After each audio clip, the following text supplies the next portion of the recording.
Imagine seeing that on TV and just be like, slow news day? What Yeah. What is this, New York? yeah. Fuck is this bullshit? Why do we give a shit about what's going on over there? What's the fucking Canucks score? Yeah. That's terrible. I should.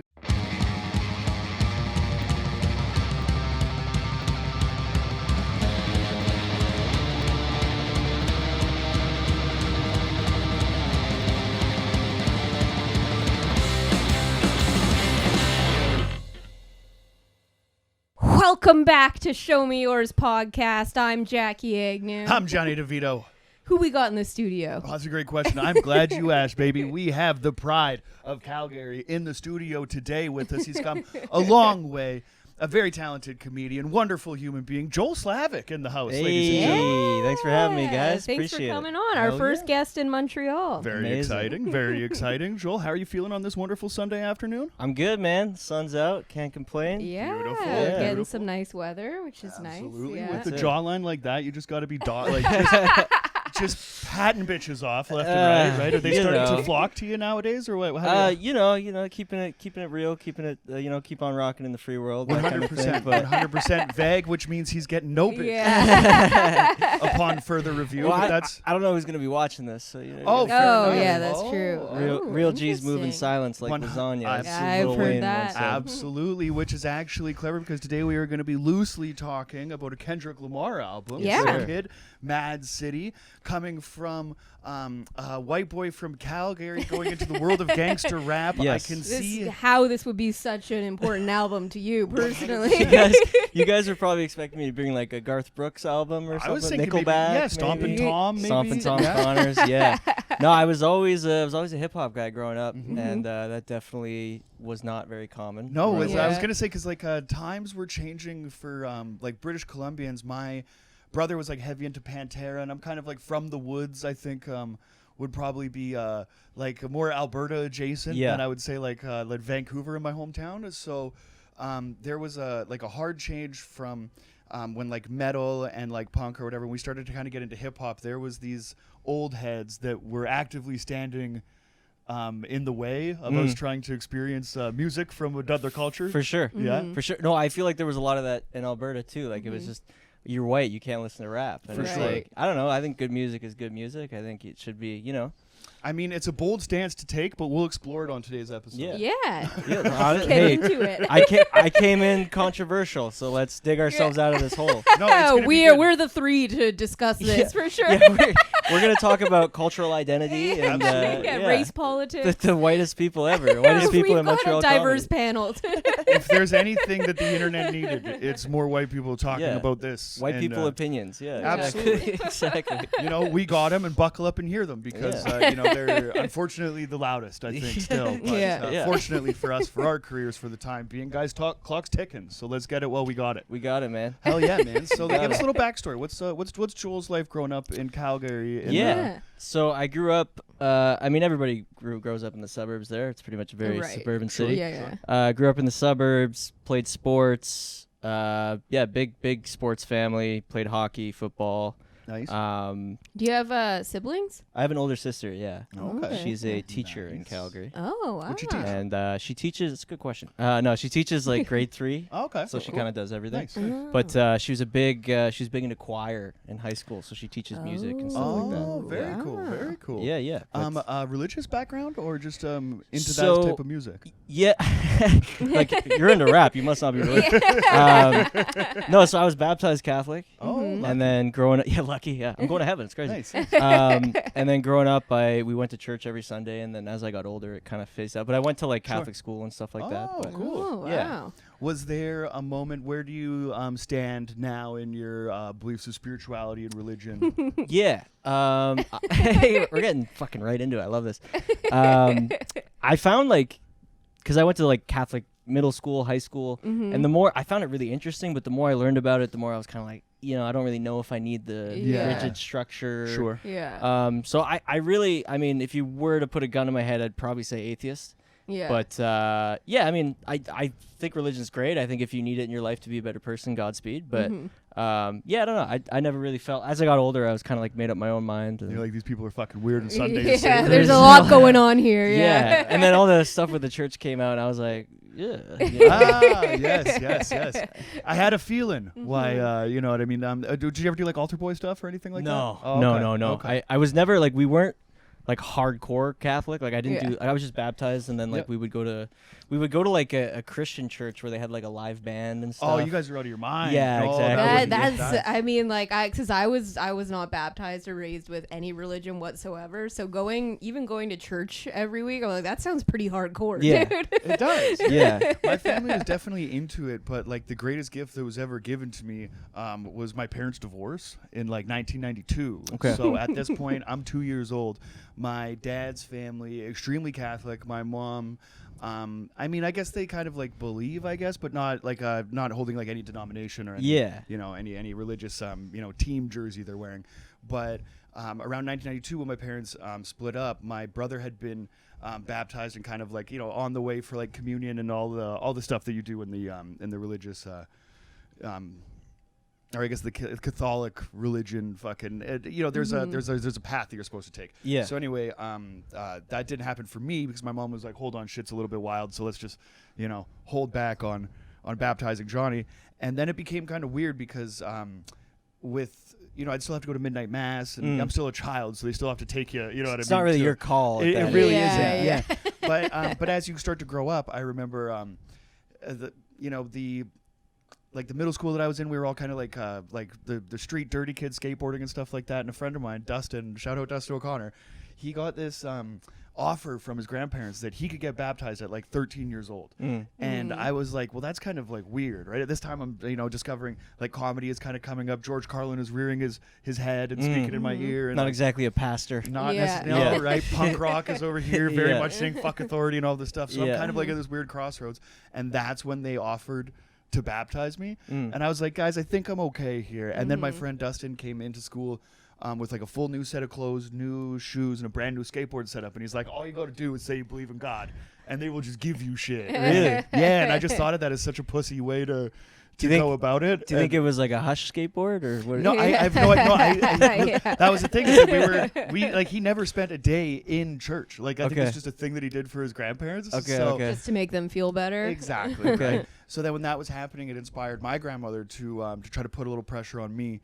And I'll never forget what she said. She was like, and remember, Johnny, if you ever want to be a Catholic, you come to me. And at that point, like I'd been to church a million times. I'd been to, you know, fucking midnight mass and, you know, all types of different things. And I'm like, I'm not on the fucking team already? Yeah, like I found out way later that I wasn't. And then so it like, it was cool for me to be like rebellious in a sense or whatever. Like I was just like, luckily, you know, got to kind of avoid it and talk shit. The punk rock kind of comes through early. It You did. can be like, yeah, it really did. Yeah. Yeah. And I'm still kind of in the throes of that. You know, But yeah, learning. I remember like we used to go to church every Sunday, and like the only thing that I would look forward to is we go to Tim Hortons after. Decent. And that was like that's that was when pretty Tim cool. Hortons was like the shit. Oh yeah, poppin'? that's peak Tim Hortons. Peak Yeah. Tim Hortons. Yeah, the church was on the decline, but Tim Hortons was It's fucking. very much Yeah. on the incline. And so I remember that. I remember getting like, you know, honey crullers and shit, and that was Decent. that was my connection with God. So Great cruller. At the Yeah. time. That, I mean, they in their heyday, Tim Hortons was the shit. The shit. Like Yeah. those Yeah, yeah. donuts. Truck top. Yeah. the brown cups. Mm-hmm. That's when it was like, yeah. I'm at their chili in a bread bowl. I was, And then I ate the bowl. Yeah. No dishes, baby. Yeah. That's amazing. That's funny that you can actually like track the rise of Tim Hortons and the fall of the Catholic Church at the same time. Like, if Yeah. you're looking at a graph, that's like exactly where those two intersect. I think they're related. I think Definitely. So. Yeah. I think someone was getting diddled at Tim Hortons. Like, Could you imagine if the date that happened was 9/11? oh my god. And then it all goes back to 9/11. Sorry, Joel. We spent 5 We've hours. been getting way too deep into 9/11. 9/11? 9/11's back, Joel. It is. 9/11. 9/11 is so in. It's back in a big way. Netflix basically just put out an American propaganda film in 5 episodes on 9/11. Really? Fantastic. Is You're it gonna like love it. is it like a play-by-play or like how does it? It's a Yeah, conspiracy? it's about like obviously the event and then all the aftermath and like the 20-year-long wars that sprang out. It's super interesting, but there's a heavy bias in Yeah, this. for sure. Yeah, There's a lot of stuff. You know, I think that the funniest part that I took away from it was this guy basically being like, it's really weird because 9/11 kind of sparked like the new age of conspiracy theories, you know, and they just kind of like brushes it off, and you're like, well, yeah, there's a lot of things we could be talking about. No, that's the thing. There was actually I went to the museum. You guys see the museum in New York? I haven't been there. I went past the when they were building the Freedom like the Tower, new one, the memorial site and all that stuff. Yeah, dude, the museum is fucking wicked. Like it's super interesting. But at the end, there's like this little panel about all the conspiracy theories, which I thought was interesting that they would actually include that. Very cool. And a few of them they just show and like debunk. Nothing about jet fuel and steel beams. Really? But anything about like the beams cut at the 45 degree? Any of that stuff in there? Yeah, a little bit of that. Oh, there was cool. the one. I've heard of an insurance fraud one. Insurance fraud. Yeah. They took out like a huge like insurance policy like days before and stuff like that. There was like trillions of dollars that went missing. Like it was like. There's a whole. I mean, man, we're gonna get into 9/11 now. Oh man, this is gonna be the second episode in a row that we talk about 9/11 way too much. We're getting flagged. Yeah. Goodbye, all American listeners. I apologize to our listeners in general too. I don't think they want to be listening to this. This is supposed to be like an uplifting Monday morning podcast. Yeah. Like the day the sun is shining, let's get into the tower. I mean, you can't help but think about it. You know, every time I see a clear blue sky, I think, man, a plane could be flying. That day was into the also building. a clear blue sky. Yeah, it was. Where were you guys on 9/11? That's a great question, Joel. I'm glad you asked. Well, okay, I was in grade 2, but I say so. This is kind of the silver lining of 9/11. Probably the best thing that ever happened to Jackie is 9/11. Is Really? that- Yeah. So 9/11, I was in grade 2, and we had as kids there was all these families that had kids who were my age and my brother's age. So we had like, you know, family friends where we all did shit together. And one of my friend's parents was a travel agent, and I don't know if you can put 2 and 2 together, but in the month following 9/11. Airline travel there were some crazy deals going. Yeah. Joel, significant savings. And so because of 9/11, the following October, we took a trip to Disneyland. That is absolutely unforgettable. Best trip of my life. Yeah. She Really discovered like Survivor childhood there. defining moment. Yeah. a So, lot of Dirt cheap. exactly. Yeah. Yeah. Deal of a lifetime. So if you think about it, Honestly, it's rare you get a good 9/11 story. It's crazy. You feel good 9/11. You never story. think about it, right? Because like we were doing this on last week's episode. If you want to go back and think like, man, these guys have problems, but we kind of like it's almost like there's a huge crux there, right? Because like we're you know, for lack of a better term, best day of Jackie's life, we'll say 9/11, of course, the catalyst to argument to be made. For sure. Yeah, of course. For me, it was just more of like I was grade 6, right? So like the same thing at this time. This was probably like right around the time of, you know, baptisms being, you know, offered and different ideas kind of coming into my head, and immediately the government is lying to you, right? Because Y2K was the year before that, so I was already very confused, probably high-strung, and a little bit had like an active imagination about the fact that maybe my teachers and my parents and my government and everybody is lying to me. In the 6th grade. Yes, Holy absolutely. smokes. Absolutely. I didn't even know what a conspiracy theory was. Oh, buddy. Oh, buddy. Yeah, no, we had, it was basically all kind of coming up. It definitely wasn't there yet, but that was like definitely the spark of it, because now you have like me being completely afraid, and I would go home, and at like about 3:30, Jon Stewart would be on the Comedy Network trying to calm me down and be like, you know, and basically kind of like highlighting all the news that everybody is watching is all bullshit, you know, all of that kind of stuff, right? So I think that was kind of the catalyst to what turned, you know, me into the person that I am today in a lot of ways, because my mom just woke me up and was like, holy shit, there's some crazy stuff happening. So I went down into the living room, and immediately my first thought was, fuck yeah, we don't get to go to school today. And then I was like, oh no, we're in Canada, we absolutely have to go to school today. So I do remember getting to school, but this is actually weird because we were watching the footage from this from the propaganda film on Netflix, and I think that the way that they had described the because they have like a timed out you know, kind of like a play-by-play of how that morning took place, and the time that they said that the second plane hit the tower doesn't necessarily line up with the time that I would be going to school. It would have been really early, right, on the West Yeah. Coast. Because of the time change. Yeah. Right? Exactly. It would have been like 6 It would a.m. have been 3 hours before. That's Yeah. because that clicked with me too. I'm like, because we were so young, right? So you had this idea of like when I found out, I was like, I was probably fucking sleeping. I was probably completely unaware of what was going on. I remember the like the shock of the second plane hitting the second tower. But I don't remember if that was in my mom's living room, and then she's like, "Okay, time for school," and just drove us to school, or because I remember walking into my middle school and into like the library door entrance, because I remember coming there and seeing like everybody like piled into that side and just like I was surrounded by the TV. So I remember walking into that, and I think they were just playing the footage over and over again or whatever, right? But I have a very clear image of coming into the library in my 6th grade and just seeing a fucking plane just going and having my entire student body just losing their fucking Imagine mind. seeing that on TV and just be like, slow news day? What is this, New York? Fuck is this bullshit? Why do we give a shit about what's going on over there? What's the fucking Canucks score? That's terrible. I should. No, well, that was the worst things have been said on this podcast. Totally. Oh my god. We have 133 episodes that will bury us. Never see the light of day. And 45 more minutes here to go. Yeah, that's it. It's fine. I do think that like it was. I remember being like also like fascinated with crime and stuff like that. Like I had like books on Al Capone and all these like weird different things. I'm like fascinated by heists and things like that.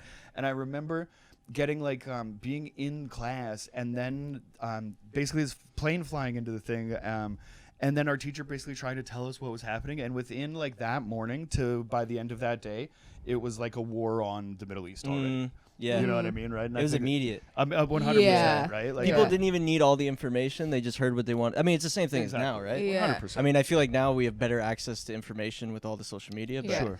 I don't know. People just hear what they want to hear and just, you know. Well, and it's funny, like watching the documentary too, because obviously immediately everyone wanted vengeance, and so it made it so easy for them to go into the Middle East. But they're talking about, they're like, yeah, so they know, and they've done in the documentary, there's a whole episode prior explaining, you know, how terrorism was building in Afghanistan, how the U.S. was giving them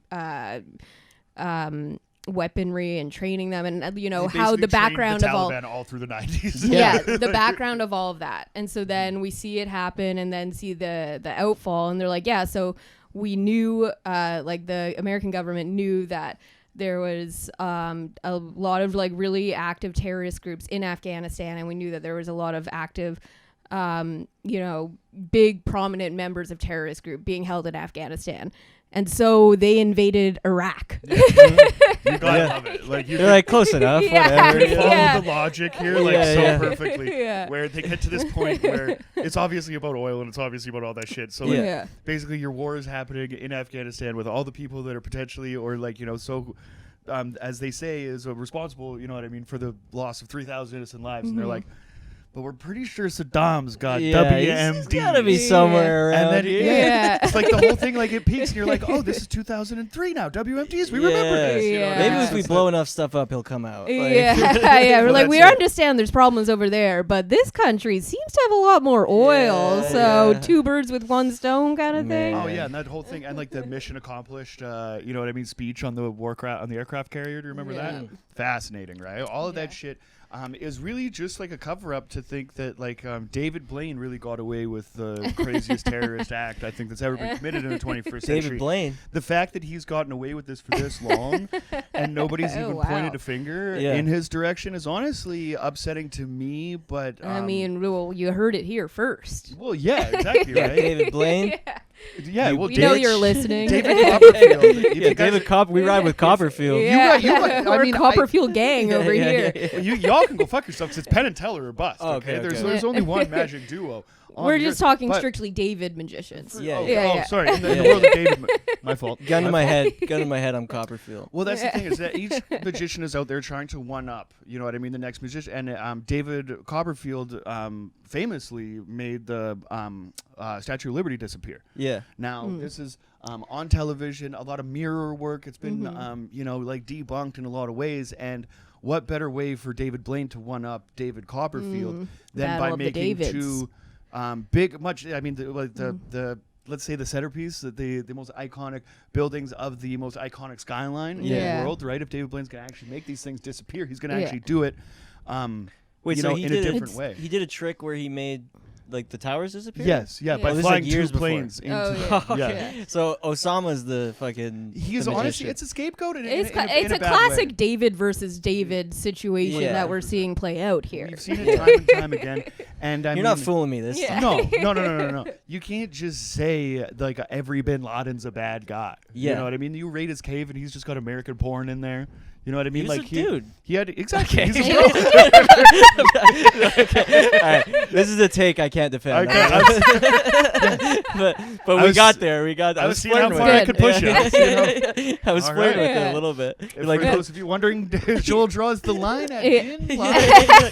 like, Just lights barely, are on. though. Lights Yeah. are on. He's gonna crack. Lights are on. Okay, so growing up in Calgary and then you go to Concordia. Yeah. So what makes you decide to go to Concordia other than the fact that you couldn't get into McGill? Yes, good call. That's a good. Yeah, that's a good point. No, so I was getting recruited to play football, and I had a few options kind of around the country, and I got a visit. Like they flew me out for a visit at Concordia, and I saw the city, I saw the school, and I was like, "This is fucking sick." So, Decent. Nice. so yeah, no, it was between Concordia and University of Alberta in Edmonton. So it's, You wanted to. You hear about yeah. this in the States a lot of like, you know, like this is like the only time that I've heard of like a Canadian school. Kind Yeah. of doing Yeah. This. No, so they Yeah. do recruiting. It's a lot less than the States because the For States sure. they just have money to blow. Yeah. But yeah, they still recruit like kind of all over the country. I play with a lot of guys from the States and stuff, and then and then once I graduated, I got a job here, so I just stuck around. And Nice. honestly, it's I mean, you went to school here; it's an amazing place to go to school. So Yeah. yeah, and it's the best. I don't know, in my opinion, it's the best city in Canada. But Yeah, I mean, it was so because it's such like a great city to be a student Yeah. in. But then when I graduated, I just immediately left. I didn't even think about staying. But then, however many fucking years later, like 8 years later, ended up coming back because I mean, and it is like the best city. Not only because of just like how it's like so different from any other city, but also like in terms of affordability and just Oh my like God. being able to do, you know. Yeah. If whatever you want a wanna city that do. has Yeah. fun and you can afford to live in, it doesn't really like. I mean, if you Canada's not very big as far as like you know Metropolitans. metropolitan areas and Yeah. places that you would want to live, right? So like if you're gonna go. If it's not Vancouver, then British Columbia can go fuck itself. You know what I mean? Shout out to Kelowna, but it's still like too small. party town. Exactly. Yeah. Right. There's like a. Kelowna's I mean, fun, but like I lived in the Okanagan for a long time, and as soon as tourist season is over, it becomes just another shithole like Ghost the rest town. of them. Oh yeah, Yeah. Vernon Yeah. is incredibly violent and tons of crime and shit like there. You know, so it's like it's not really ideal. You know, Yeah. you go to Alberta and it's like Calgary or Edmonton. Yeah. Yeah. Get fucked. There's yeah. I mean Victoria has like kind Victoria's of a cool. nightlife, but it is also definitely like it's an older demographic there. It's- Though we had like yeah. fun there as kids and stuff going out. Sure. To, I feel like to it's clubs and it's shit, but- older, and then like same thing like the students. Yeah, it's very yeah. Totally. like very student driven. Yeah. No, a lot of friends go to UVic, and they said it was a great time. And it's I beautiful. had, out I there. mean, like, cause in all like my obviously when I was at McGill, all like the summers I would come back home and work at home, and so a lot of my like going out years were spent in Victoria, and definitely there's like a big like party scene there, but. It is a super small city. It's kind of like more of a That's big it, right? town It's than like, it is a it's city. limited. Yeah. I mean, I in a feel like sense, if you gotta take a ferry to get there, you're on a Yeah, bender. You know, you got it 100%. kind of fuels the. You know, you're like, 100%. but we're on a fucking island. Now. Like, we can't even leave if we wanted It's to. really when she took me to the island for the first time, I went there, and like I'm a bit of an idiot, but I had no idea like how big and like modern it is. I Yeah. was like, where'd they get all this fucking concrete? yeah, from? yeah, Like, I had no idea that they were, you know, capable of doing everything that they'd done on the mainland there. Yeah. But then you know, keep going with Saskatoon. I've Get heard fucked. Saskatoon's not bad though. Like This is compared to where- Regina. If we make Yeah. our way back to a Kendrick Lamar album at some point Yeah. this day, then it should be mentioned that when this record came out, I was working in Saskatoon as a third-year plumbing apprentice, and it was boom and bust always through construction and stuff like that. So after like the oil boom kind of like went out, we were not necessarily working in town, but we were looking to make more money to be flown out to places and try to make a little bit more cash than we were making in town. So I got flown out to Saskatchewan to build. Have you ever been to the city at all? I've driven through Saskatoon. I've There's never really a spent much time. massive hockey arena and not like a massive hockey team there. So I think Okay. they're The a Blades? junior team. I think yeah. So Yeah. they play at this place, and there's a Best Western attached to to this parking lot. So I just spent there for like 3 months. The trucks would show up, and I would just install every fucking toilet and every sink in this place. And it was shitty. It was good money, but this record came out, and I would sit in a Tim Hortons across the parking lot, and my buddy would just back to Timmy's, baby. Man, he would be nonstop about this, because at the time I'm very I don't know why, but I'm very stubborn in the sense that like I like what I like, and it takes me a minute to get new shit. And I do think that this album, for better or worse, kind of garnered in a new era of hip hop. For sure. Yeah. That I don't necessarily enjoy everybody that's coming out. Yeah. But Kendrick is it became very clear that like this guy is something special. Oh, just was like exceptionally talented. 100%. It's It was like incredible. That early 2000s, that era of hip when like hop. Drake and Kid Cudi and all that Schoolboy. stuff, I was like, this is like fucking ruining everything. But Schoolboy Q, Kid Cudi, and Absol. Pusha T finally got Pusha his like big push after the clips and stuff like Even that. if you see like Kendrick Lamar compared to like the older school, like even we rewatch the Super Bowl halftime show a lot, where they had Dr. Dre and everyone. That was the best halftime and show I've even ever seen. seeing So like good. Kendrick's part of that, it's like, man, like this guy's so cool. Yeah, yeah. And it's on like so another talented. like level of like creativity and Yeah. I do think that like the it was the first time where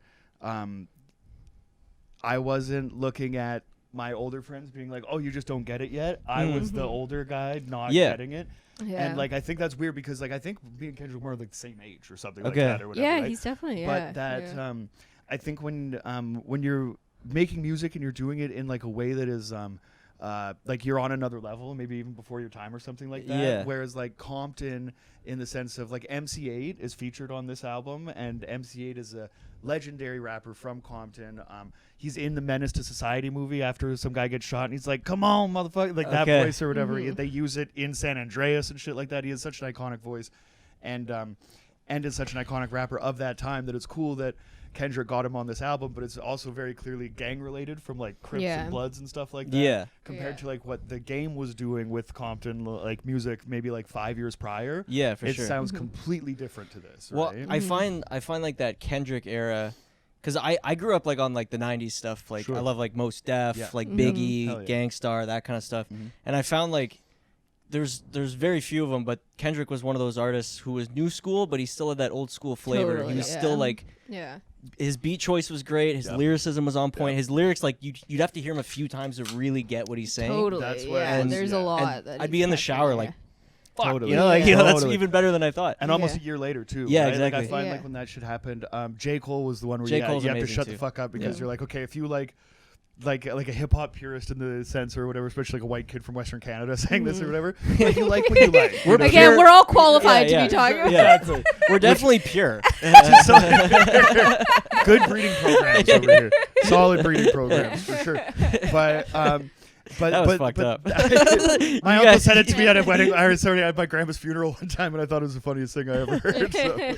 Poor Jackie never met my uncle before. He just walks by. It's like good breeding program. That J. Cole album that came out around the same time, Born Sinner, Yes. incredible. Exactly, and I think that I laugh at myself now, because when I looked at that, I was like, oh, that's so very clearly harking on like very clearly saying what he means to be saying, like you can look at that and track it all the way back from like Guru and KRS-One and all that stuff or whatever, right? Nas was a huge influence on a lot of it, huge. And then what you have with Kendrick is me kind of turning my nose up at something when I was like, which is silly, because the first time I heard Outkast, and I had to sit and listen to Andre's verses a couple times to understand what he was saying, and go, oh my God, this guy's so original and so talented and stuff like that. Only for a few years later, me to look at somebody else who was doing something, their own, and for me not to like look at it. So I always look at this as Kendrick as an artist for sure, and this album specifically as just me being like, this is my beginning to my old head. You know what I mean? That's like to the point where I'm like, oh, wait a minute, you have to stop and you have to listen to what these kids are doing. I wonder if part of that too is because like his lyrics are so good, but also like the beats are so catchy. So he had a lot of mainstream success. So I wonder if that a part of you was just being like, well, fucking everyone likes this guy now. But I know that definitely has something to it. But I also think the beat selection, because the beginning of this album starts off very lo-fi, if you will, kind of like shorter. It doesn't get into like Good Kid, M.A.A.D City, where it like kind of kicks you in the ass with like those like hard beats and hard backseat that kind of exactly. stuff. Yeah, it takes a few songs to get to there.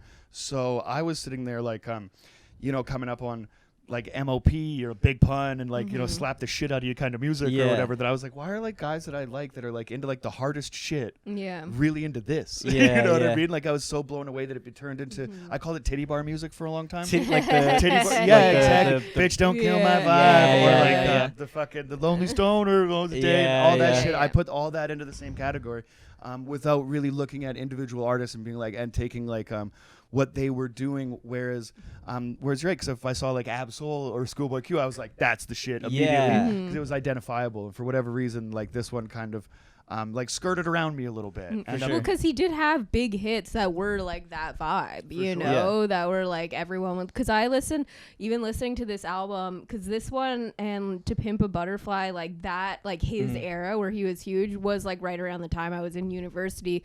So I remember we would fucking listen to these songs like fucking at parties or whatever, which is like so funny when you hear like the in-between stuff. That was like, this is like pretty like hardcore for us to be bumping, like doing MDMA to or whatever. But then he has like the, you know, the big hits that everyone was. It was weird because I feel like he was in a way, it was stoner rap, but it was also like, I find a lot of the stoner rap is kind of like, ooh, you know, it's like you're listening to it while like slipping into a coma, but he still had like kind of that. I like storytelling. Like if I'm gonna get stoned and listen to something like that, I want you to like paint a picture for me and like and put it there. And I think that like you know, he's like really fucking capable of doing that, especially with a lot of the stuff of his you know, talking about his family especially and stuff. I think that you know, when you could do that or just tell an interesting story. Big L does it like you know, fantastically only in the 2 albums that he got to do, but like I can stay into it and understand, and like I think I can connect.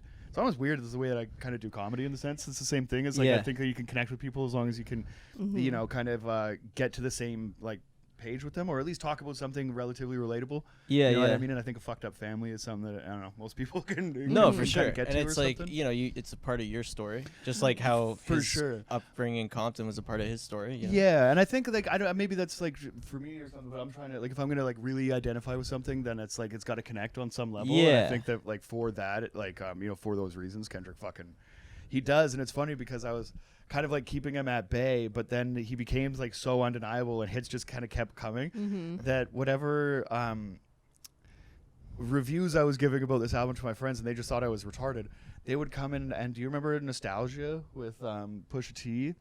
I think it was on the next album that he did, or maybe 2 later.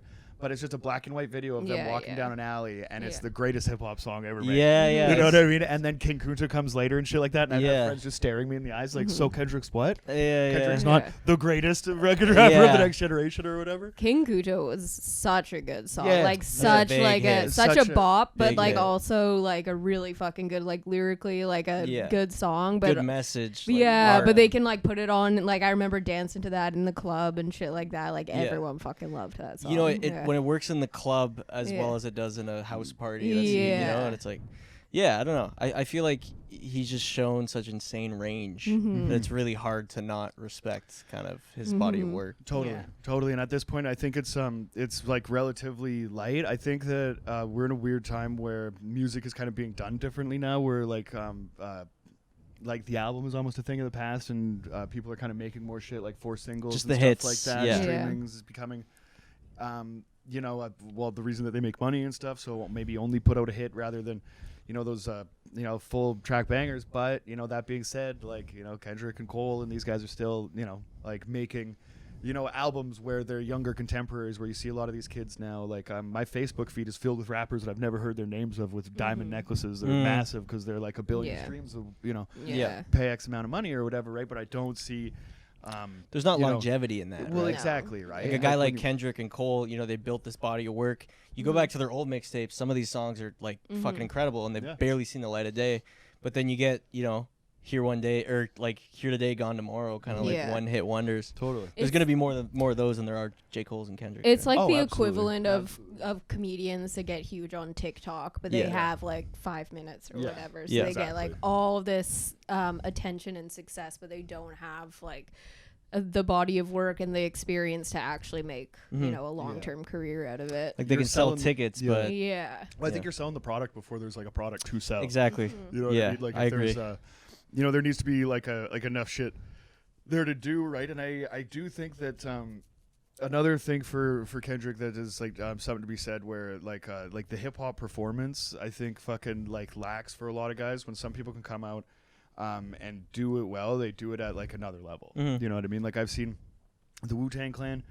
And I mean, bless their hearts, I love them and I love that music, but it's essentially 9 guys on microphones that are, you know, like rapping with each other and stuff like that. Yeah, exactly. Talking with your hand over the mic and shit like that, which is insane because you guys have been performers for 30 fucking years now. This should be a well-oiled machine at this point. Yeah. You know what I mean? So when somebody really gives a shit about their live performance and stuff like that, and that's not to be said that Method Man is not the greatest fucking performer in hip hop music. Like they're individually they're the shit, but when they're all on stage together, you can't help it. Like I feel like rap smoke blunts and rap together. Right? I feel like rap concerts are tough. Yeah, they because you're not. I mean, there's something that's you know, when you're going to like a rap concert or whatever, you're not thinking necessarily about like the performance aspect, but then when you're there, you're like, well, I'm not paying to just listen to what I can listen to on a fucking party. I think on Spotify. I think there's definitely 2 ways to look at it, right? Like if you're gonna go and party and just be like in the vibe, that's one thing. But like I think I'm a fucking nerd because like if I'm going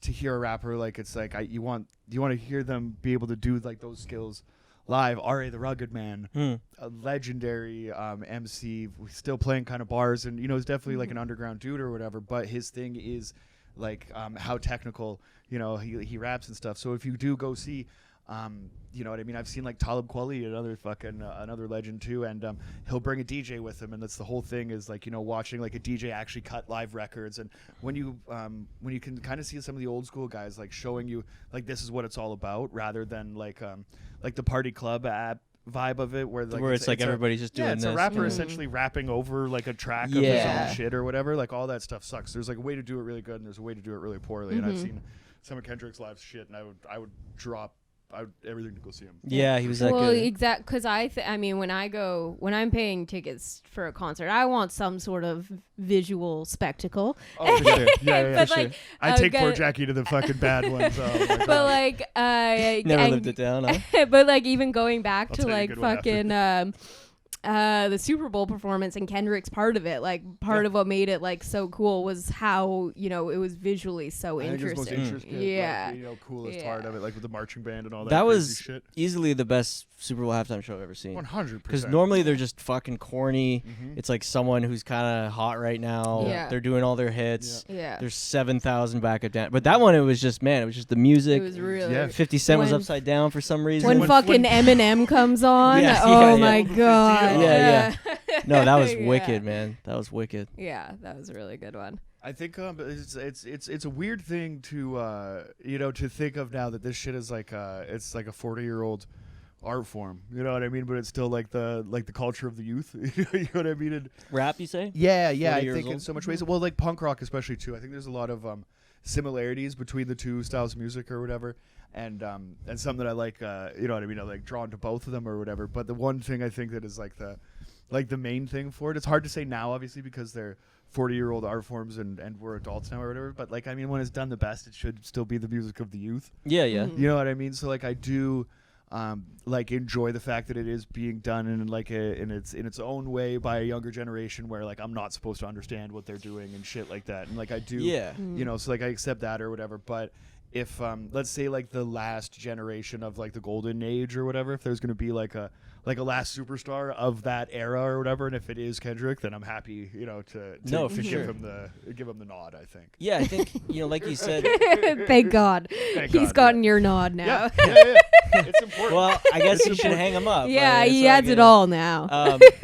No, but I feel like I feel like this is my Grammy. This is my yeah. This is my nod from Johnny on the Show Me Yours podcast. Gonna get a Grammy on the wall there. No, I feel like how you say, like you kind of feel like the new school kind of slip away. I think it's supposed to. It's totally. You're not supposed to get it. Like you think about like the stuff my parents were listening to, and they hear the shit now. They're like, what the fuck? You know, I think you're supposed to. You're supposed to keep that, and I feel like too. It's like when I listen to Good Kid, M.A.A.D City, it's nostalgic. You know, like I said, I texted you earlier. I was like, I used to bump this in my minivan on the way to my white high school. You know, and it's like, and that was just such a fun part of my life that, like, you know, every time I hear, you know, I had a lot of good times with that. I think it's funny because this one, like me hearing it a couple years after I graduated, so I kind of thought that like like everything that was already made up until that point was already in the bottle or whatever. Because when I was going to high school, it was like Dr. Dre's 2001 or something, Explosive and all that shit or whatever. We were walking down the hallway, kind of doing the exact same shit. You know what I mean? Just like the generation before. So it's like it's cool that you brought this one in because for whatever reason, this is always like the one that makes me like laugh at myself, right? This if something can like shine a light and like hold a mirror up to your own pretentious bullshit. Yeah. For me, it's this album. And even like the dark messages or the dark songs behind it, it's still like I don't know. It's a feel good album for me. Like when I hear it, because it's the way that he delivers it and just like the storytelling aspect of it and how good he is at that at conveying you know a message. Yeah, and I think that like when you can add like positive, like if you can come away from a positive outlook on something that is so negative, obviously with you know what I mean, with life not being the fucking, you know what I mean, as easy as it could have been or whatever, right? I think like that's what good storytelling is, right? And I think that's like part of his talent and why he's so popular is again that he'll have like really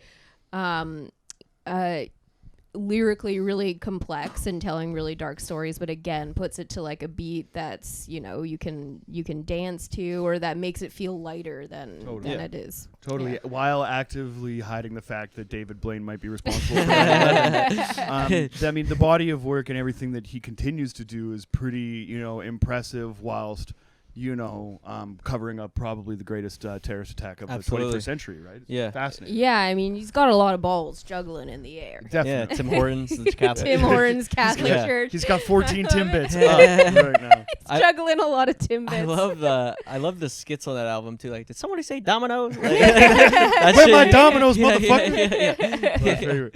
Yeah, you better not be fucking around with Shireen. Again, harkens back to the golden age of hip hop albums where the skits now, right? Yeah, like totally. Yeah. And for any listeners out there that are still tapped into the hip hop scene that I might not be as familiar with, please send me some shit. I would love to listen to some new stuff. I'd love to be proven wrong. You know, I mean, I just obviously am an adult and we have our own you know, goals and things like that we're striving for. Where I think finding new music is a little bit different. I would love that. I would love that. I have a lot of friends in the punk rock community and a lot of music there. Makes its way to me a lot easier than hip hop has in the past little while. So please get me back into the game. So now Joel, here on our 20-minute, you know, tail end of the episode here, we're gonna take you to a darker place. Okay. Darker than 9/11? Yeah. Let's do it. We can get darker. Yeah. Joel, everything is darker than 9/11. It's the greatest day. It's the greatest day of my life. Jackie went to Disneyland. I went to fucking Disneyland. I saw my first episode of Survivor. Like, it's an origin story. It changed everything. It really did. For me, I mean, in that way, everything I see my life as pre 9/11 and post 9/11, but kind of before like, Christ, after Christ. Absolutely. Absolutely. Is there like a linchpin in your life? Is there a moment where you can decide like, oh shit, that's where everything changed?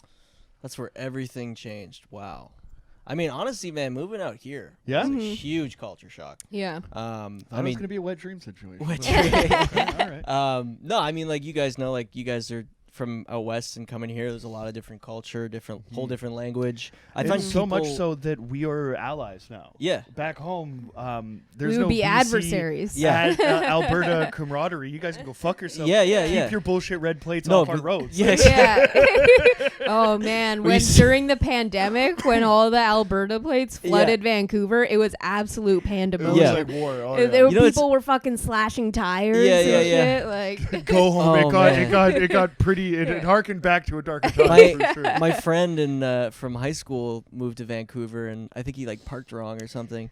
And some guy came out and he was like, "You fucking redneck piece of shit!" Like, just like, oh no. Yeah. So that's a very real thing. The Alberta plates. Yeah. You know, it's funny. It's like, I get a target on you for sure. I love the people from Calgary are like, we're gonna go home to our liberal city with tales of bigotry from Yeah. That's the thing. But well, even like funny here, because when we went to Calgary, we're like, oh, we're going to Calgary. You know, there's probably going to be rednecks, Confederate flags flying everywhere, so and it's a pretty like progressive city. It's probably the most liberal city. It was the cleanest city that we've ever been to. There was a piece of trash ever. Other than Montreal, I will say Montreal is a very and not only clean that, city. like they were like incredibly like progressive. aggressive, but like they were in a really good way where dirty jokes landed, like Yeah. blue collar shit. Totally. The crowds in Alberta are great. I've So never good. I've Oh never my killed God. harder. Like Yeah, in yeah. Edmonton, I thought they were gonna carry me off stage. Yeah, yeah, This yeah. is fucking crazy. No, and I feel Yeah, like they're too, fun. people in Alberta, they don't take themselves as seriously as like here. Totally. Or like a big city like Toronto where people are kind of like, ooh, Or you know? fucking Yeah. Vancouver.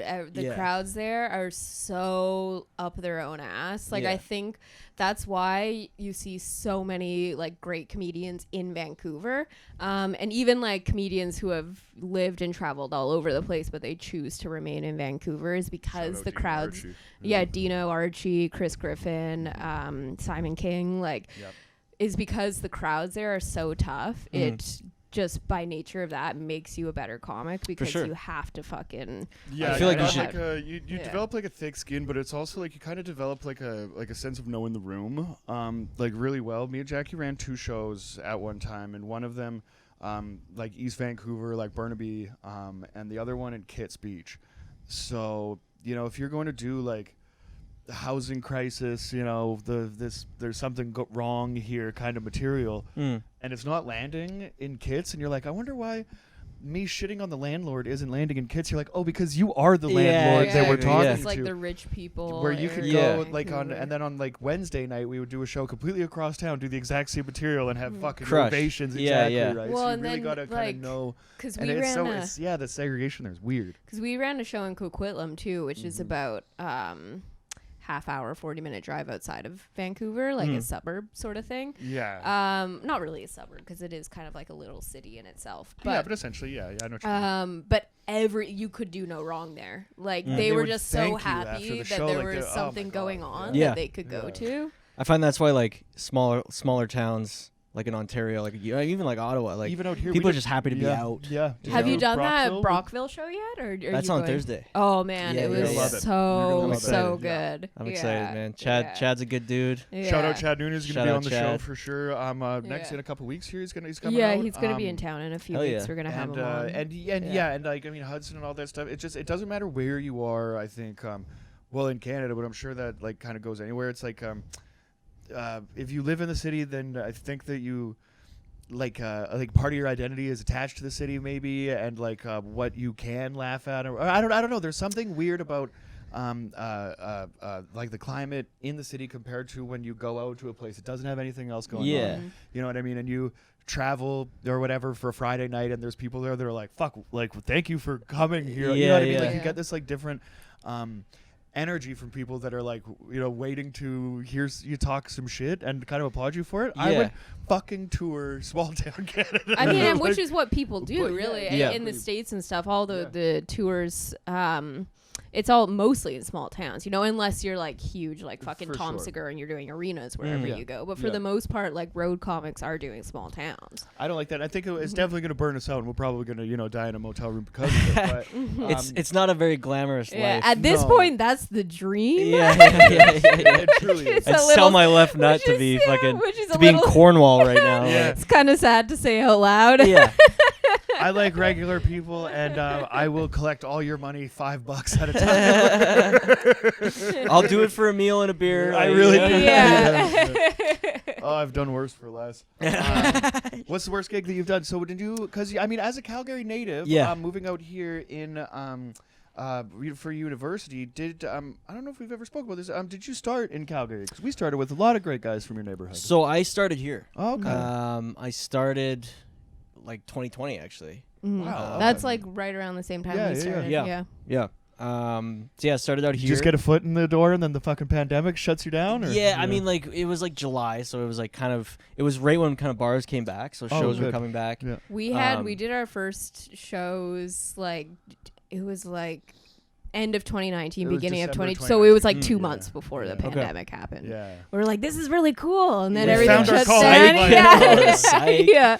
Yeah, it was weird. But also in Vancouver was a lot more lenient as far as like restrictions and stuff. I 100%. think you guys Yeah, had it I harder mean, than we did. Montreal was. We had a fucking curfew. insane. Yeah, Yeah. we were, or no, we weren't. We here. got good. There were people not coming out, so there was all the spots and shit. So we were Yeah, like, yeah. Yeah. No, we I had a few friends move out to Vancouver just because of how lockdown it was Yeah, here. Charles was there for Yeah. for a good time. Yep. Yeah. But yeah, and then what I did, like, cause shit was locked down, I did shitload of online open mics. Oh no shit. We did And- some of those. What did you think of them? I mean, they suck. Yeah. But what like the one I did, it was like you have 5 minutes of material and then you get 5 minutes of feedback from everybody. Oh, okay, that's so cool. it really helped me write, Mhm. and like I think that was really valuable at the time. That's cool. Like a and also- workshop, was it open to audience? Or were you guys kind of doing it for each other? It was really just like a Zoom call with Cool. comedians, and like most of them were in this. It was pretty much all American comedians. Yeah.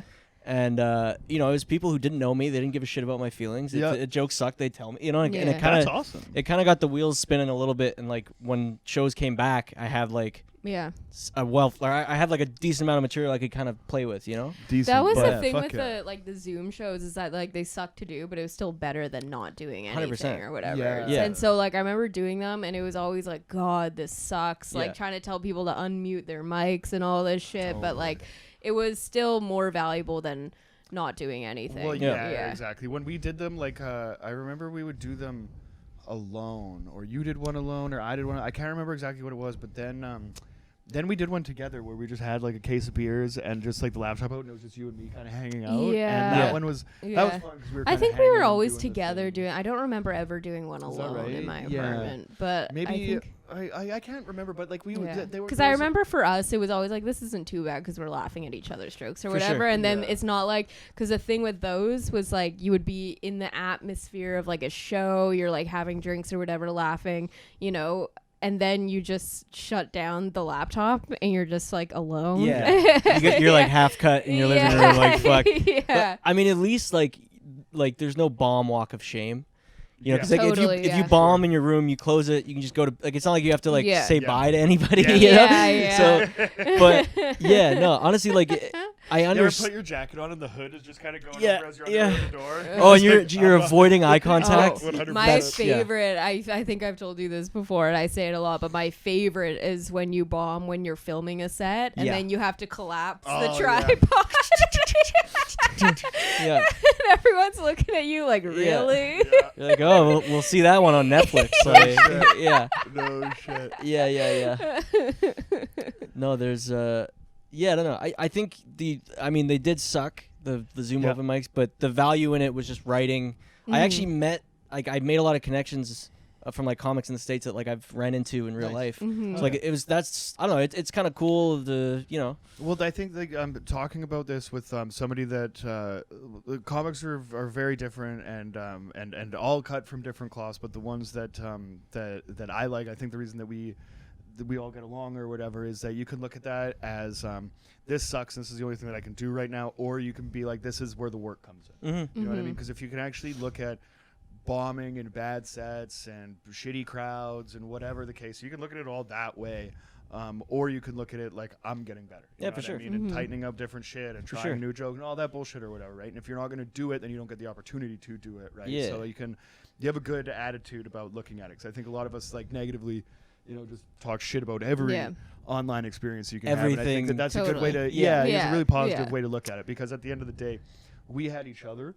And I think that that's what a lot of comics don't have, definitely, right? Yeah. It's like if you can find a way to stay motivated and and do something, right? Like I pitched Jackie a joke this morning that I'm like, oh, now I'm For sure. I'm done my work for the day. But it's also Yeah. I feel like too I was at a point in my life where I was like if it's not this, like the fuck else am I gonna it's like I feel like 100%. Yeah. you really gotta look and hear the stories from people who have made it where it's like, man, I ate shit for fucking 7 years, and it's like Totally. there's only really one way to get there, and you Yeah. gotta just And I think Yeah. when we decided to move here, even though it was like primarily it was motivated by the cost of living, but Right. it was also secondary was also comedy. And I think since moving here, we're like, okay, well, like we fucking have moved away, moved to the other side of the country, like away from our families, fucking, put everything on the line just, for this. It's like, okay, well, there's really no backup plan at all. Yeah, there's So kind of know. have to just do everything that you can, even Yeah. if it means doing a fucking open mic for 3 people in a basement, yeah. that's where the which we sausage did gets this made. year, Yeah, this week. exactly. that's Yeah. where the sausage gets made. Yeah. For sure, right? And I think that you can bitch about it or you can enjoy it because you're gonna look back at it like these are the fucking, these are the days Thanks, where, buddy. like that everybody talks about, like that you kind of like. that you go through. I have a fucking career, and I have another thing that I can fall back onto, and there's other shit that you could do, but I was so goddamn unhappy doing all of those things and just maintaining like a great paycheck and whatever. Small families thrive on the income that I could be making. That means nothing to me if you're not having fun and enjoying what you're doing while you're there, right? As far as I know, I'm not David Blaine, and I don't get another opportunity to live again. You didn't do 9/11. You I didn't do 9/11. as far as you For know. fuck's sakes, guys, It I could did be it. there could be some sort I of see what you're saying on the internet. there could be some sort of evil Johnny running around. There is a 12-year-old Johnny DeVito alter ego that was on that plane that day. There is, there's a parallel Osama bin universe. Laden. John Osama bin Vito. We were on the wrong side of we were on the wrong side of World War II, on the wrong side of 9/11. Hey, death to America. Oh. Hey, Oh my God. I mean, it took us a long time to get there, but we got there. Yeah. And that's the title. Hey, death to America. Oh, like Mama used to make. genocide like Mama used to make. Oh my goodness. That's Man, my terrible. mom was the first one to spit on Mussolini's body just before she blew the guy. Yeah. Yeah, that's why she was spitting on him. Absolutely.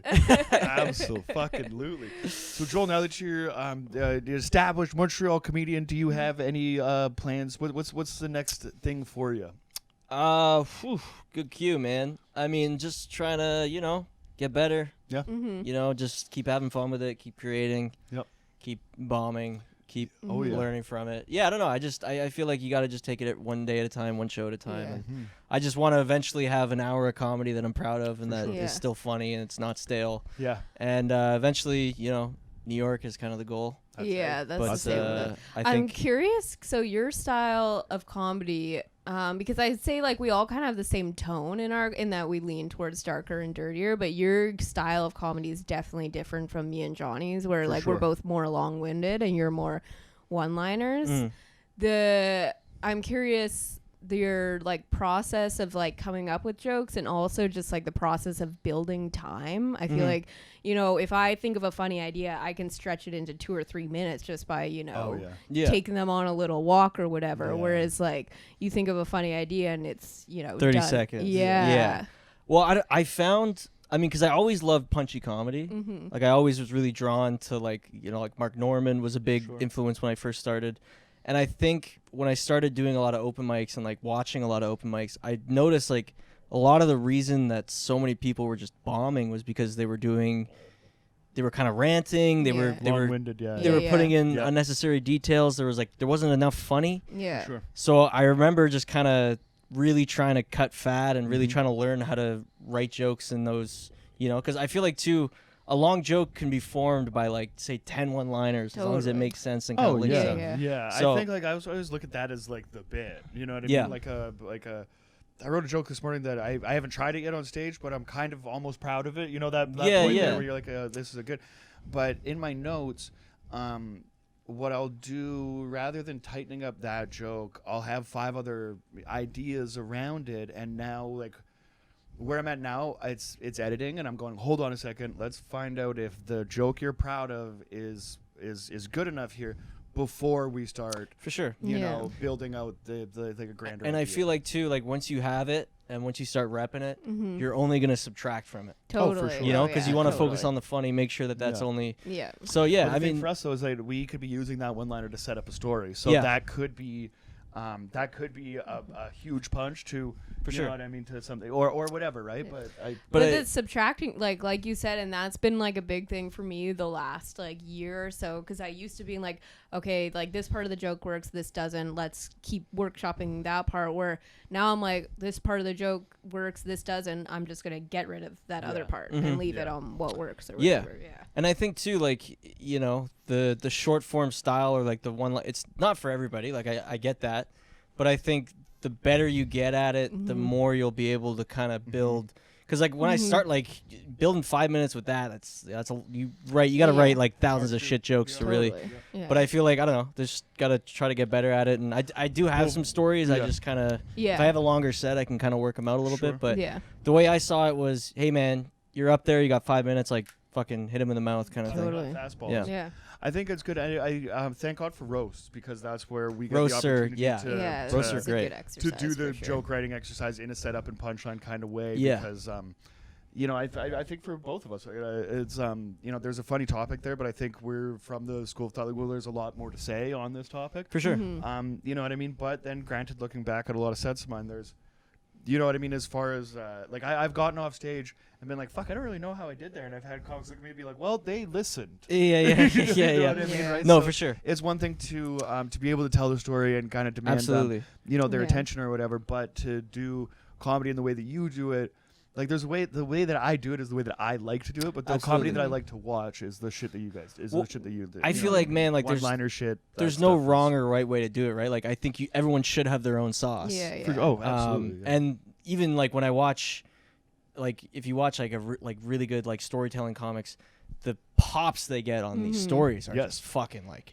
shake the room, right? So it's like, and there is something in building that tension and then it releasing. But yeah, I don't know. I feel like it's really, you got to focus on the voices you're drawn to and just try to play around, fuck around. There is also like no like harder bomb than if you get into a 5-minute story and it's just none of it is landing and you're like, I have 4.5 more minutes and I can't get out of this now. You're like, the later line the later line won't hit unless I do this part. Yeah, and you're doing act outs and it's just Shout out to Tim Williams. I don't know if he invented the term or just we're the first ones to hear it from him.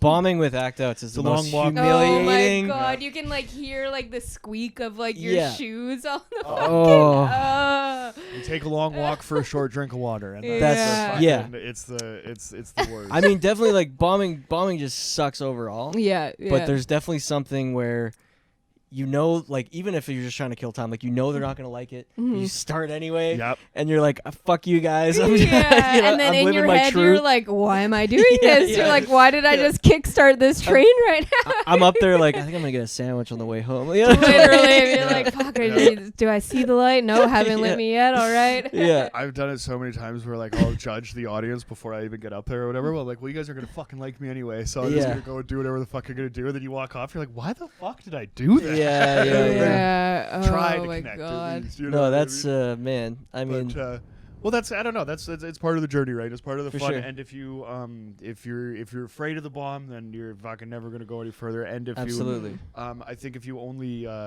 you know, cater to the shit that you know works and you don't let yourself experiment enough to bomb, then you're not gonna grow enough either. Yeah, so. exactly. Absolutely. I found like the most growth I had.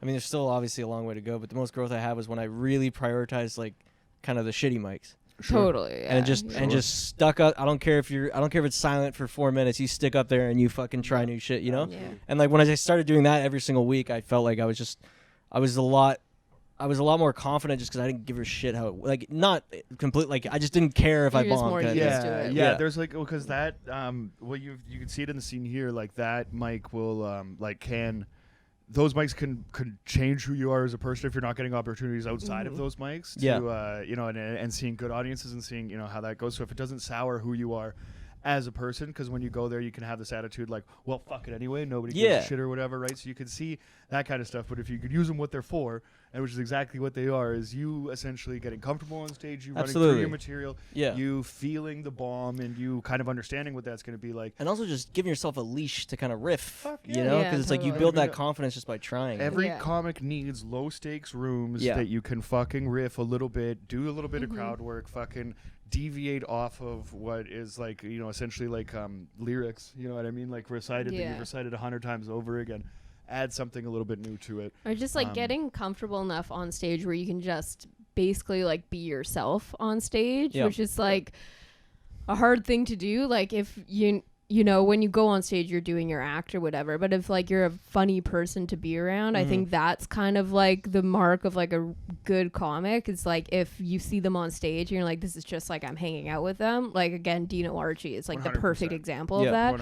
100%. But that takes a really long time, and the only way to do that is to just get up on stage. Just as much do it. as possible. Exactly. Yeah. I think that was like the idea for me or whatever. It was like, well, I'm like Uncle Johnny or whatever. I'm the guy that you can have a beer with, but like that, you know, but it takes time for you to craft that into the, you know, into also like, you know what I mean, the great comedian that you want to be or whatever, to make it seem effortless, right? And I feel like too, it's like takes a little effort to make it seem effortless. I feel like too, sometimes you run into rooms where they don't want to hear jokes. Fuck no. Totally. Like crowd work's killing, but they don't want to hear like Yeah. structured material. So it's like you can tell who does those rooms and who doesn't, because sometimes the crowd's just like, fuck your jokes, just be funny. Yeah. You know, be funny in the moment rather than prepare something funny. You know? Yeah. And you only learn that by doing those rooms. By doing the and shitty rooms. Yeah, Yeah. you gotta fuck it and you gotta eat it. Cause you gotta you eat know, it on the chin. I mean, there's a few people out there that could do it great, and like it seems like they've never bombed or whatever, but those guys have too. So. Yeah. Everybody, there's nobody is immortal. I think that's yeah. another thing you got to remember too.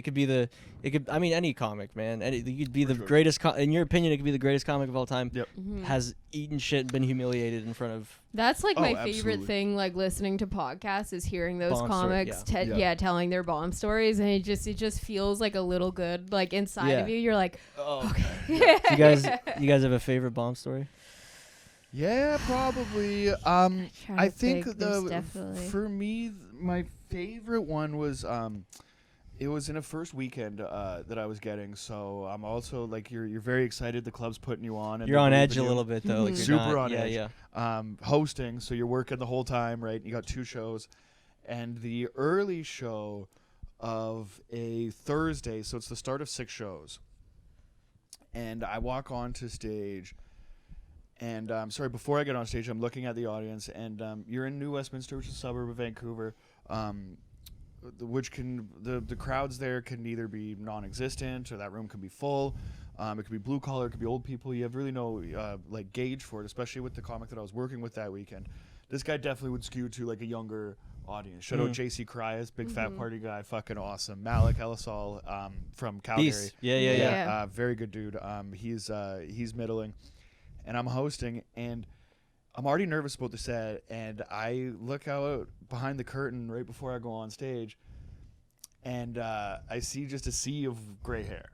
And in my head, I'm like, they're gonna fucking hate that me. makes me nervous And, too. yeah. I'm the same boat. Yeah. And granted, like it shouldn't, because now that I've grown since then or whatever, like I'm a, you know, I can do blue collar stuff. I'm a fucking, you know what I mean, with the journeyman plumber and all that stuff. I can connect with older people actually a lot easier than I can with a group of 18-year-olds I performed for in front of last week. For sure. So now, like, I definitely needed this to get over the hump. But my problem was I decided that I was going to bomb before I went up, and there's so much actually that that builds up to that too, because I look out the curtain and I get scared, and then your headliner and feature act come through and they give you a little tap on the back, like, go get him, buddy. Yeah. So now I'm like, okay, that sucks too. And then in the House those of Comedy has at doing those weekends too is the worst, because you want to impress the headliners so badly, because usually they're from the States or whatever, but at the end of the day they're not fucking listening to your set. This is the lowest paid club on their run. This is blah blah blah. They don't give a shit. They're in the back of the room. They don't remember your name. They don't. It's been announced 7 times. Exactly. They don't remember your name. By the end of the weekend we would become good friends, but not through my comedy, just through Exactly. So all of that happened, and then Vancouver House of Comedy has the longest video intro to a show. Oh, it's like really? 5 ever minutes. fucking seen. There's 2 videos. So first one is like a takes clip. up 2 different songs. Yeah, it's like, a clip video of all to these comedy, like great moments from comedy movies. Like, do you remember in Old School where they all drop they have the ropes tied to their dick and the cinder blocks? They drop the cinder, So they have just all these like hilarious like, clips from movies. Fucking Miss Doubtfire with the fucking all these random fucking movie scenes. Pie in her face, all this shit. That's one song. That's one. And then it fades out and starts again. Into and it's the just fucking like, Rock Boys with Jay-Z and like it's just like a drone montage of Vancouver. Yeah. Like there's the Canucks playing. And There's you're like in the West, so you're not even in Vancouver. Yeah. It's just disingenuous as well. It's but the whole thing. so So now you're sitting there for ridiculous. like 5 minutes, like they're gonna fucking hate me. These guys are listening, and you're like, oh fuck. And I go out there, dude, and I just and hosting too. Just hosting start off. stuff. Yeah, as a bombing as a host is. And I fucking lonely. sucked so hard. Yeah, and it happens so often too, because you're not Totally. even like, even if it's not like bombing, like you warm them up enough that but it still feels shitty When you you're feel like, them not like you, Yeah. and you gotta keep It going got to back that up. point Oh where, my yeah. god, where that's the worst. M.A.A.D was he had kind of come up. He'd moved to the city, and he'd kind of seen me on like a bunch of like smaller shows and stuff like that or whatever. He was definitely kind of like doing his own thing, and you could tell like this kid's about to pop, right? Like everywhere he goes, he's killing. I think he had already moved out of Vancouver by that point. I think he was back in Calgary, and he came back just to do that okay, show. that might have been right too, Yeah. right? So he'd been kind of seeing me working, but not getting, these spots. So for him, he was like, he's happy for me. You're getting your first whole weekend or whatever, and just the look on his face when I brought him on for that first show was kind of like this is learning, and I'll never. We did have a conversation. I think that night or at one point that weekend or whatever of just. I'm having good sets, I'm having bad sets, I'm doing this and that or whatever. And he wasn't listening to anything that I was saying. He just told me to enjoy this part of it. He worked so hard to get to this point where, that he's at now, that he kind of looks back and like his like kind of starting it was kind of all a blur because you're so focused on like the end thing. Yeah. That, we're lucky that we had each other. We had a fun vibe. We had a fun crew and all this and that or whatever. So it was a really cool thing, like, and we shake the bomb off. The bomb doesn't matter, right? But the hang there was important, and the thing that I took away from that was like to like enjoy this part. Yeah, and the people. Yeah, so man. that was a cool one for me. So it was a bad bomb and a good lesson. Yeah. Okay. I think my favorite like story of a bomb that's just like, because we always say like comedy is like the great equalizer or whatever. So if like you go into a show thinking like you're hot shit, like you've been killing or whatever, like it's gonna come for you. Yeah. And like my favorite Absolutely. moment that it just like encapsulated in one night is that I was in a roast battle and won like the belt. Like it was and I'm winning like a roast battle is such a high or whatever, and so I wouldn't know. Yeah. I know. Yeah, just take my word for it. Yeah. You'll get there, kid. And like For the listeners, Joel got smoked by Jackie no more than 2 It was a weeks close ago. one. It was close. It was close. If you lost, you got smoked. But so literally like got the belt strapped around me like on top of the world, and then at the same time Johnny is hosting a mic down the street, and so I literally still have like the imprint of the belt on my clothes. I'm like walking down the street, sweetheart. walking down the street, just like feeling like it's so high on comedy, like I can do no wrong. And so Johnny's hosting this mic, and it's towards the end of it. And there's like one more comic left, and Johnny's like, if you want, I'll just throw you on right now. And I was like, I don't know. And then I was like, you know what? Fuck it. I'm the best. I'm gonna go here. Come off the bench. Yeah. And then as Johnny he's on stage, bringing me up on stage, at that same moment, someone in the audience faints and falls out of their seat, and now it's like a rush in the crowd where everyone's going to like attend to them. There's like ambulances being called. There's all this commotion, but Johnny is on stage. I'm in a dark club with a bright light in my face, and I don't see any of that. He has no I idea. just see Jackie just doing this, and I'm like, Jackie Agnew! And he brings me on, and then I just have to do 5 minutes while literally paramedics are rushing in. Paramedics with a stretcher are walking into the club. And you're like, that's for me. That's for me. Oh, it was I'm so dying bad. up here. Yeah. This was a bomb on tremendous levels. Yeah. As this is happening, But shout what out can you Dara do? Turner. At that You point, can't I was do like, fucking I anything. was do like, anything. I was like, let's, because Johnny was already on stage, so there was no stopping it at that point. But I was also, like, it's on the club owner too, because when I go to off stage and Jackie was on there, I'm like, holy fuck, should I stop the show? Yeah. And she's like, hold on, like the ambulance is coming, and you're in like Overdose Alley of Vancouver, so like the response time there is relatively quick. Like For sure. In the time that I brought Jackie up to halfway through her bomb, paramedics are already walking through. Yeah. and it was like at that point, I was like, I didn't have. There was just like my head, like there was so much. I had gone. The adrenaline was all over the place. Yeah. That I didn't have the wherewithal to just like work with the situation. Yeah. I just like went into material. No, but and even just then, stayed into material. But even hold on, then, dude. like, It gets better, man. the rest of the crowd's not looking at you. Exactly. Like, they're fucking no trying one to make sure is no one's paying dead. attention Honestly, to me. like at it was all. like that, but this is happening, and this is a fucking 30 comic marathon, Mike, mind you, right? So like, Yeah. I mean, this is by the end. I'm just happy that Jackie's there because I just want somebody to fucking hang out with, right? Like every comic is getting up, doing their time, getting the fuck out of there, and washing the bomb off or whatever. Yeah. But there's a guy who's closing the show out. Shout out, friend of the pod, Dara Turner, Scorpion King, our fucking homeboy. The whole show, he keeps coming up to me and talking to me, and I'm like, man, fucking chill out. Like, I'm trying to do my job here. And he's like, my therapist is in the room. I'm going to revolutionize stand-up comedy tonight. And I like specifically requested to go last because Yep. he's like, I'm gonna So- have that headliner energy on this open mic for my therapist. You can imagine the 30 comic Show's open mic. done. Nobody wants to Oh, be there. not only is the Wants show to- done, but the therapist was the first responder. Like he was like, I'm kind of a doctor. Jackie gets Like, off stage. I bring up your headliner for the night, and Dara Turner is up there, and he's trying to connect with this audience when the guy that he's supposed to be doing the set of his lifetime for is on the ground delivering CPR to a fucking woman with a seizure happening right now. What a It nightmare. was the oh fucking my greatest. God. Holy shit. Yeah. Oh, that was just. Mwah. Yeah. You know, there's some good bomb stories. There's some bad Yeah. bomb stories. What's dude. your favorite bomb story? So a couple years ago, I did a CJEP gig. Mm-hmm. And for the Western Canadian listeners, CJEP is like ages 16 to 20. The thing they do in Quebec. It's Oh, like like grades. It's like basically grade 11 and 12. Yeah. Basically, it's like it's like- between high school and college. Okay. Yeah. They do Okay. CJEP, It's like where mandatory they kind of, before university. where they kind of like pick Yeah. something they're gonna focus on, like is prepping them to go into Work experience? But- No, you're in school. You're, Oh, you're- weird. it's like you're not picking a major, but you're picking something to Yeah. focus on, and it's kind of. But basically, it's only a thing here in Quebec. But it's pretty much like the biggest shithead age. Like it's like Mhm. 17 to 20.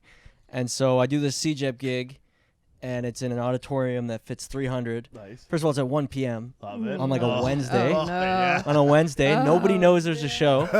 It's this 300 person auditorium. Maybe 30 kids show up, and they're all scattered about. And I'm fucking supposed to do 20. Oh no! And I'm first. And so I go up, and these No kids are host? young. There was a host. There was a host. Okay. They liked her. I go up and like, I mean, I don't know what. You like, start slinging I one-liners. start at doing, yeah, lunchtime for exactly, these- exactly. I start trying to pepper them, and man, like these kids are young, like they don't get it. And then I start trying to fucking do some, Hey. where are you from, you know? Oh. And that's going even worse. Where am I from? And I'm in then, the school district, yeah. motherfucker. I live around the corner. And then this You like, went from out of town here. yeah, exactly. Yeah, What who are you guys doesn't? doing? Yeah. You guys on the apps? You guys, Yeah. I guess your Snapchat is Yeah. sharing child pornography. Who's got hot parents? Yeah. Like, and then this. Boss got a small dick. I work for myself. on that. yeah. And then this like 17-year-old girl just starts heckling me, Oh. and so I start like, and this is the thing, the whole time like I'm trying not to show it, but like I'm getting heated, like Yeah. I'm like talking shit back, Yeah. and the entire crowd has her side because they know her. I'm just some fucking asshole who like walked into their school. We had to, before the show we had to eat in the caf with the kids who were gonna be at the show, so it was just a nightmare. Mandatory? Yeah. What did they? Yeah. They're like, Oh. oh, we'll feed you, but like you gotta eat in the caf. And we'll feed you. Yeah. We have a whole cafeteria. And so Meals on Wheels. Where we Yeah.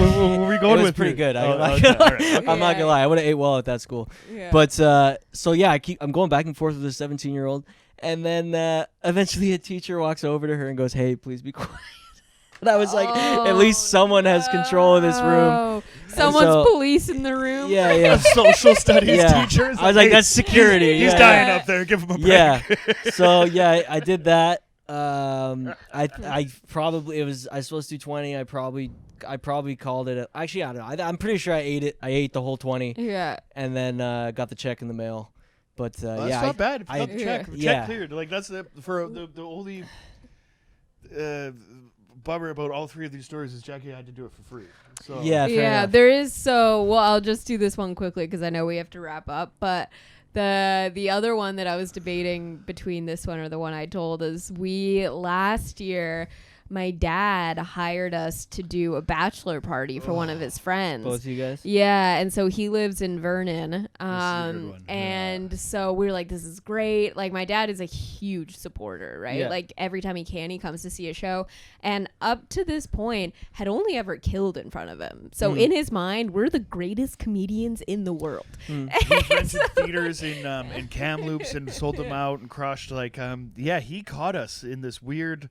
Other than like the first mic that he saw us do. Even then, he came to like our second open mic we had ever done. He brought a GoPro to film it, and he Jackie's just doing cum loved it. bits, and he's just fucking filming the And GoPro. he like was a fisheye. literally, and Talking he about cum. loved Early material it. was covered in cum. Yeah. Bro, just loving it. Yeah. Loving it. Shout But out to him. Splash zone. Yeah. So yeah. a friend of his had this bachelor party, and it's like, I mean, it's like they're all guys in their 60s, right? It's like a second marriage kind of situation. That's an old bachelor party. Okay. Yeah. Oh yeah. And These so boys, he's like- there's money in this room. So my dad had took it upon himself to be the organizer for this bachelor party. So they're going to have dinner at this sports club that also does a lot of comedy shows. Okay. And so, and usually the comedy shows they do are like private events. So it kind of worked perfectly. He's like, I can bring you guys out. So those people that do the private events will shut the lights off, put a stage in the corner, do shit you're supposed to do. But this not So this. Yeah. So not only were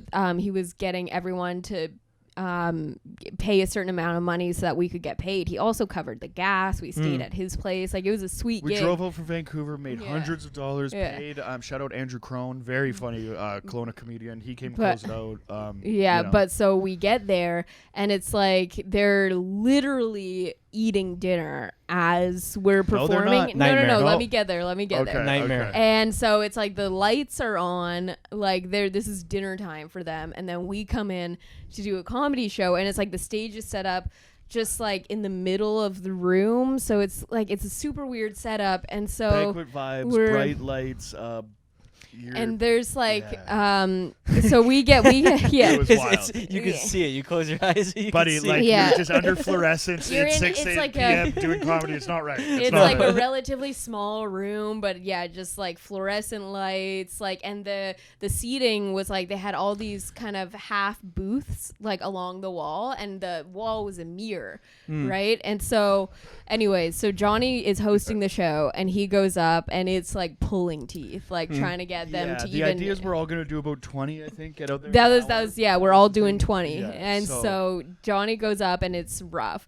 And then he finishes, and he's about to bring me on, and my dad kind of comes up to him, and he's like, I'm so sorry, but their dinner was like a burger bar, like a build your own burger. And as Johnny was doing his set, all the stuff for dinner had been brought in to the table. So it's a buffet kind of. So he's like, I'm so doing sorry, we time, have and to they're not stop the listening. show And after Johnny just they're finished bringing his plates of hosting bacon set. And pickles and shit. These guys are about Yeah. to build burgers here. So Yeah. after my set, they're like, "Okay, we're gonna slow down whatever momentum you thought you Yeah. had. Oh. My dad's like, I'm so sorry, we have to stop for everyone to We're build gonna their take burger. 45 minutes here to eat some You gonna birds." you gonna do the same 10? Well, as soon as they and come so, back? When I got back so up there, I was like, "Fuck, guys! Like, I don't even know how much more time. Like, I just got kicked in the dick. I was like, I don't know if I want to Yeah. do more time." And Yeah. so they all build their burgers. But Johnny's done his hosting set. Then we're all sitting there for another 20 minutes while they all go up to build their fucking burgers, and then go back, and they all kind of sit down. And so we start up the show again, and Johnny does no time. Zero. At this point, I'm like, I've already been kicked enough. Yeah, today, I got guys. paid for 20. Yeah. I did 20. And now, guys, you guys all know and love Yeah. Tim, Yeah. apparently. Yeah. So here's Jackie, and And it turns then out nobody knows Tim. then I go up. Nobody knows your dad. Well, so I go up, and I'm doing my It's set, so good, and yeah. I like have I'm like, this is like my dad's crew, so I'm gonna cater my set to have all these jokes about my dad and my family in it. And I do a couple, and then I'm like, who here knows my dad? And it's like the guy. the bachelor and like one other person. Oh. The And whole I'm like, thing is- oh no, now this looks so bad that they're all like, he's just got us to pay for like his Yeah. daughter. That's what it was. Her Like, then boyfriend? yes, like as the bomb starts, you're like, these people just agreed to put up like $600 for three Yeah. comedians to come in here and bomb. Thank God Crone was there, because Crone's And fucking then hilarious. as I'm performing, they're all fucking eating, Mm. and like, so all of them who have their backs on their table, their backs are turned away from me, and I'm like, this is rough. I'm performing to their backs, and then I notice they're watching me through the fucking mirror. So Not even looking up there. Yeah. Yes, there's a mirror. She's 10 feet behind them, and they're just looking in the mirror, eating their burgers, looking at her. Like, the fucking vibe in here, it was man. so rough. We got and paid then cash, and we all had a good Yeah, laugh and and I a hug felt- after the show. Oh, But it was for still sure. daylight, and Crone's like, "No, I'm going back to Kelowna. I I'm felt getting the so fuck out of here." bad. And like, thank I don't think God, we're gonna do a hang yeah. after Yeah, this. yeah, yeah. I'm And- shaking this one off. Yeah, we got, and so like Andrew Crone, who is a fantastic Legend. comic out of Check out his Kelowna, and he has special. It's on YouTube. he has So a special funny. on YouTube that has like fucking 200,000 views. He's- Like yeah, he's it's cooking. really fucking So funny. good. And so we had him come in to close out the show, and thank God we did, because he can murder in any fucking room. Yeah, so he yeah. did really well, and it justified us being there. It was Because a we good were lesson just for sitting us, there yeah. like, oh, I'm Yeah. so embarrassed. I was and eating then- it. They had a guy there Yeah. who was like, Who knows my dad? And then like So having humiliating. to like get back to his place, because we left right after the show. My dad had the whole rest of the bachelor party to stick around to, and then we were there late at night, and he finally gets back. He's like, so that was interesting. and I was wanting to punch it. I'm like, "What do you mean that was interesting? You just fucking set us up for that." I mean, you guys were up there. What the fuck? And he did We even, drove 4.5 hours for this. Yeah, he did yeah. even tell us, like, he did warn us before. He's like, it's an older crowd, like, might not want to get too like dirty Yeah. with it, and And we did I- not I- listen yeah, to that advice at no. all. Yeah. So it's kind of But I feel in my head, I kind of thought that was the case, but then you start bombing so hard. The then only you saving just pull in, you Ye- pull out whatever exactly you Yeah. usually right. as I'm like, well, this yeah. is usually the best stuff. And But I they feel had like- one guy there that was like, it was a bunch of 60-year-old guys. You could tell there was one guy that was like, you know, late 30s, early 40s. That's like in the group now, and he's just jacked as fuck. So you're like, well, everybody's wife's fucking this guy. So like at least he was there, so you could pull back to the one Yeah. jacked guy. Yeah. And had he not been there, that would have been the bomb story that I told. For Yeah, sure. You know yeah, what I mean? Like, I feel like too sometimes like, you know, early on, like you get booked for a gig, older crowd, don't do dirty. It's like all I fucking have is dirty. Yeah. Like what, you know, like what am I supposed to, you know? It's Yeah. like there are some situations where you're like, okay, maybe in a couple of years I'd be able to learn how to Yeah. work We're not this, doing but 20 minutes of clean 20 minutes, material. yeah. There's no Yeah. fucking way. Yeah. Like, I would take the gig and then probably never work with that person again or whatever, like, Yeah. and try to do it. But like at the end of the day, like that's where you come to the point where you're like, oh, show promoters aren't actually listening to us. Because why would they even fucking ask us to do that show? You know what I Yeah. mean? Because like I'd love the opportunity or whatever, and I probably would say that I would do something, because in my head and in my heart, like I would love to get to a point where I could do like corporates and construction events and all that kind of stuff Yeah, or yeah. whatever, like on that side of the fence. But it's gonna take work to get there. you gotta just start wearing blazers. Dude, my hat. There's a bunch of things that I could do. If I could change my appearance just a little bit. Same act, but with a blazer. Buddy. Yeah. And the hat.